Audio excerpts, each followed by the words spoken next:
Hey, what's going on, everybody? It's Harsh from TCG Discussions coming at you with a World's Banlist discussion. It applies to Japanese meta only, or Asian meta only, I should say. But it's really important that we kind of talk about this list because it could have implications for us in the TCG. We're going to talk about their meta, what it'll kind of look like, and like best control decks in the game because God knows we're going to need them after the Zoro and Red Green Law players in Japan are licking their chops. So, okay, so starting off with there's 3 cards that got banned, and then one of those 3 cards is getting a promo. So we'll start off with the back end, Great Eruption.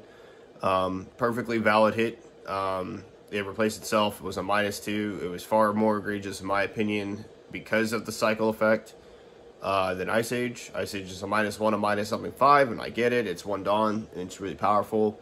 But it's a -1 from your hand to attempt to do that, and then you have to like play around that by playing another card from your hand.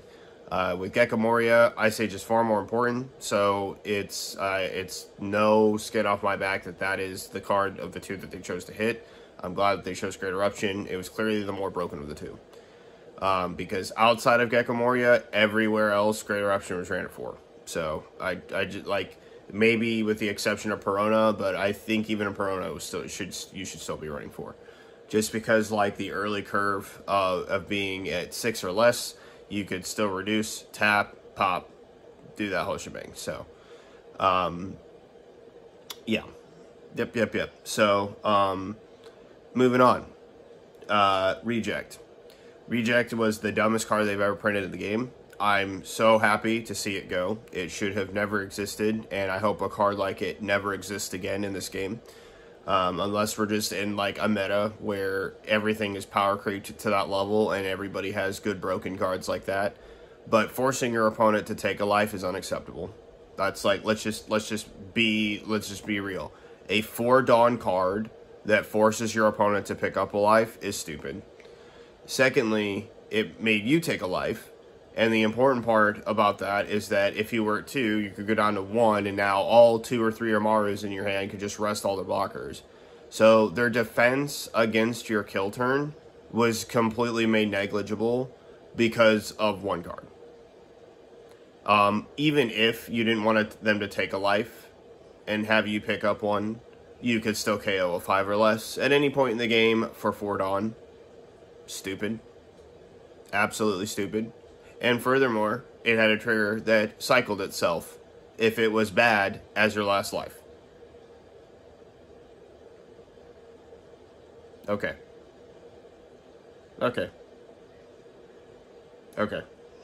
Absolutely stupid card. Should not have existed. So, I would prefer Sakazuki at full power in the meta over Reject being in the meta any day. It's a sacky, stupid card that just ends games for yellow in game states where it's just indefensible on how dumb it is, especially with Yamato. Indefensible. It is indefensible how stupid that card is. Yeah. And then, moving on to the big dark horse. Sakazuki, the leader, is banned. Oh my god. They did it. They did it. The writing was on the wall. They did it. Let me tell you how I knew this was probably going to happen. That was probably going to go down that way. I was actually in Cardi Kaizoku's watch party. Shout out to you, Cardi, if you end up watching this. It was a fun stream. It was fun talking to you and all that other stuff. But chatting with all the people in the chat. But it was... There's a trend with Bandai. Okay? And I actually mentioned this to him in the comment section of his stream for his watch party. That Bandai has a history of banning or severely banning out cards within the deck of a card that wins Worlds.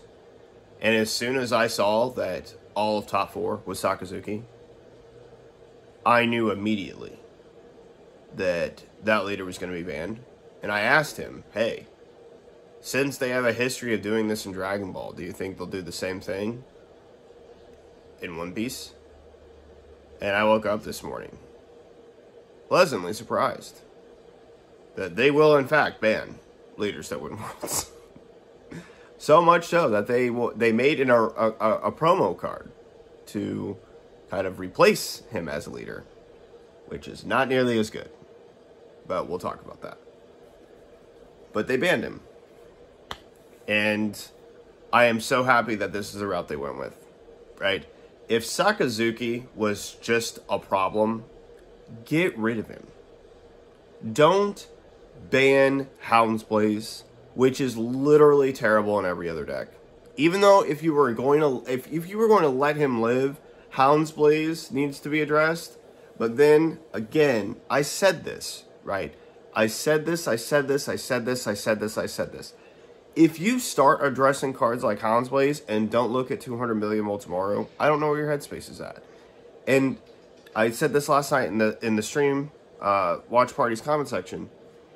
If they hit Houndsblaze, they have a laundry list of cards they now have to look at to hit. They have to look at Amaru. They have to look at Reject. And if they're doing this to address Sokka because he's too powerful, well, you just removed one of his best pieces. Are you just going to hand the format over to Yellow? Are you just going to, like, allow Katakuri and Enel to be too strong? I don't know. But what I do know is that Sokka getting banned just solves the problem. And I think that, like, that is what is best for everybody. If that leader is just not there. And I have an alt-art leader of it. I like the deck. I just played it on my last locals. Lost to an L. Typical. But, like, again.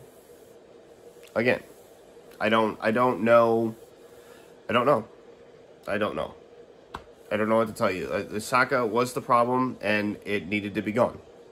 Hitting 10 other cards to nerf him was a waste. Like, people wanted 8-cost Gecko Moria hit. Okay? Inside Gecko Moria and Perona, which are Thoroughbar Pirates leaders, the only other black leader that was abusing him was Sakazuki. Okay? So, to ban him when he's coming out in stuff that is his own archetype makes no sense. Secondly, it's a boost to all black decks, so let it be a boost to all black decks. Okay? Furthermore than that, right? Like, when we take a look, right, when we take a look at the decks that abuse it, Sakazuki is the most egregious one. So just get rid of Sakazuki. Like, Absalom Helmeppo, or Rob Lucci Helmeppo, or whatever else, okay, is far less, like, broken than it is in Sakazuki. So, because Sakazuki gets an extra minus every turn.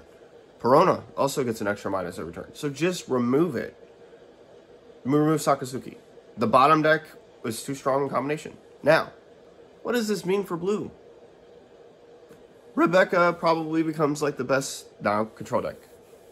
The thing is, she can't attack, but she gets to generate cards every turn. So that's kind of good. Furthermore, it's definitely gonna be the best place and home for Houndsblaze. 100%. I expect Rebecca to see an insane amount of play over there in Japan. Maybe not. Maybe they'll just move to Piranha and Gecko, and, you know, sorry, I got bad hair. It's really bad. Maybe, like, you know, Piranha and Gecko will take over as the de facto, like, control decks, and that'll be what it'll be. I don't know. I really don't know. So, I'm thinking that, like, Yellow's going to get really strong. And because Yellow's going to be really strong, Purple might come back. And if Purple comes back, you know, will Rebecca or some other control deck be able to come in and step in? I don't know. Let's talk about the leader that's coming for Sakazuki. So they're releasing a new leader. I think it's, you have to pitch a Navy card, activate main once per turn. You pitch a Navy card from your hand to give something -1. So no draw, nothing on attack, and the -1 is now you have to pitch a card. Is this leader terrible? Absolutely. Compared to his predecessor. Is he terrible in general? I don't exactly know. So, Hand advantage wise, yes. You net even. In the previous leader. The minus came from an attack. The problem is that black doesn't mind pitching its cards all the time. There's some of the time it doesn't want to do that.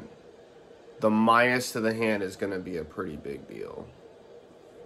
But the splash color is blue, which has a lot of generic draw to it. And it's still the best combination of removal in the game.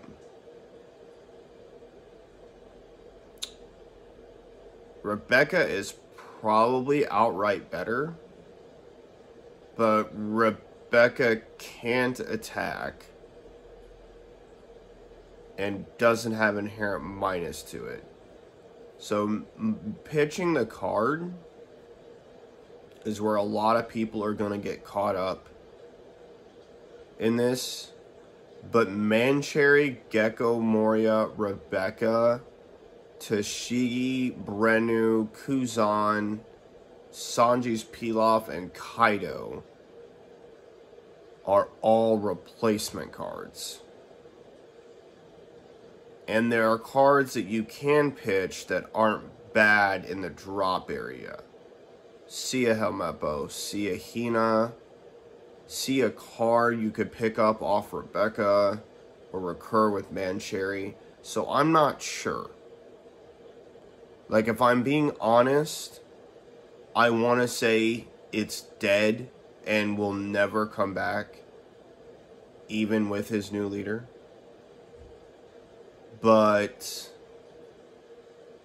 there may be something to that leader that needs tested. But for right now, I'm going to say it's pretty bad. The cycle definitely makes a difference. But the difference between what you would do for this leader versus the older one, like Great Eruption is not a brick anymore because it doesn't exist, which means you now have more space to run other cards that are consistency pieces, like Sanji's Pilaf or Hina, right? Cards with counter that draw a card. And I could see a world where Sokka is still relevant. I could legitimately see that. I don't know if it will be. Time will tell. Okay, so time will tell. So yeah. That's my 2 cents on the errata. Errated leader. It's gonna be interesting, but I don't think that... I think that I will probably build that as a pet deck on the side if they ban following suit here. And just try and make it work for a while. Just work at it, see if I can't get it to work. Let's talk about TCG. Will they follow suit? I certainly freaking hope so, man. The Great Eruption was a little bit, but I'll take it on the chin. Because they didn't ban Gecko, Moria, Rebecca, or Lucci like everyone else and their stupid mom wanted to. But the reality is that, like, the Great Eruption kind of sucked, but I get it. It was a card that replaced itself and did what Black wanted to do, which is minus your cost. So I'm totally fine with that. I think it's more than justifiable. But Reject and Sakazuki as a leader, I think they both just need to be banned. Like if you were asking me, like, Reject as a card should have never been made, and Sakazuki needed to be banned because he just proved to be the most consistent and most dominant. And he won Worlds. So he's now officially the best deck in the game in the TCG. Japanese, Asian players came and showed us exactly how to play the deck. So I don't know if we could have entirely been confident that we were better than them going in. I think we put up a pretty good fight in the West. We took second, third. I really wish we would have played the Asian players, like Europe and US played the Asian players in the semifinals. because, number one, we saw, like, Clyde play the European player whose name I cannot pronounce. I think it's Rails. We'll just say his name is Rails or something. I think that's what his, like, tag was. We saw them play earlier, and the European player lost to Clyde. So to see him play him again really sucked. And it also guaranteed that a Asian player was in the finals without having to, quote-unquote, fight for it. If that makes any sense. Like, there was no contest that... There would be no contest that players of the West didn't play players of the East in a semifinal, like, you know, face-off. It was two players who had played each other earlier in the tournament on stream, like, did it again, only to have the United States player, well, they didn't play on stream, they played their game off stream, but they played each other again to knock one of each other out, and it was kind of annoying. The other thing is that you could tell that the Asian players were far more comfortable, they played faster, they were sharper with their decisions, they weren't second-guessing as much, like, they were just clearly the better soccer players. And I think one of those guys was, I think the winner was completely undefeated in the entire tournament, which is disgusting. Like, he was 5-0 going in, 7-0 I think for the win. So that's nice. That's fantastic. That's great. So yeah. I mean, what a run for him. That's probably one of the biggest runs in finals history right there. So anyway, that right there solidified to me that Sakazuki as a leader was going to be banned. And as in terms of our meta, I don't think really that we're going to have too much of a difference. The only question is how long until the hammer drops, and I hope it drops sooner than later, because I would like to avoid it. I would really like for Peoria, the regional I plan on going to in May, I would really like to see what a field would look like if Saka wasn't a part of the meta. Just to see it. And I'd be okay. I'd be okay with him getting banned. Do I think he needs to be banned? No. But Bandai has a habit of doing this. And after Saka won Worlds in 05, I don't think there was a way, hope, or anything that anybody would not play Saka in every tournament coming up. So, but yeah, we've seen this trend. We saw, for those of you who don't know, just one last thought. If you think that Saka isn't going to get banned and Bandai TCG, because it's a Japanese list only, I'm going to reiterate what I said about the trend of Bandai hitting leaders in Dragon Ball. Kid Icarus got nerfed and ratted out of existence, which is basically what this is. Gogeta Xeno, again, got cards that were banned out of its deck. Cell Surge got straight up banned. Blue Goku just got nerfed and banned. Crimson Goku got nerfed and banned out of existence. Android 21 just got nerfed again out of existence as a Worlds winner. This happens every single time with Bandai leader card games, period. If it wins Worlds, you can just pretty much consider that it's on the chopping block. The only leader that did not happen to, and it's a really small list, it's only one, is Trunks Vegeta. So, yeah. And I have a feeling that they will destroy this leader. So, that pretty much does it for this video. I don't think that, I hope that we follow it pretty quick, the ban list pretty quickly, and I don't think that they're going to wait very long to do it. I think they may do what they did in Digimon, give us 2 weeks to play with the cards, and then announce that things are getting banned. They may ban different cards, like Veggie could still be on the list. I know there's lots of cards that are not on the list, and people are like, now yellow is definitely too good. Like, but they hit reject, so maybe, I don't know. I don't know. It's going to be wild, wild west if they do that here in the TCG, and I hope they do it sooner than later. So that's pretty much it for this video. Thanks for watching, guys, and I'll see you next time. It's Marcus from TCG signing off. Laters.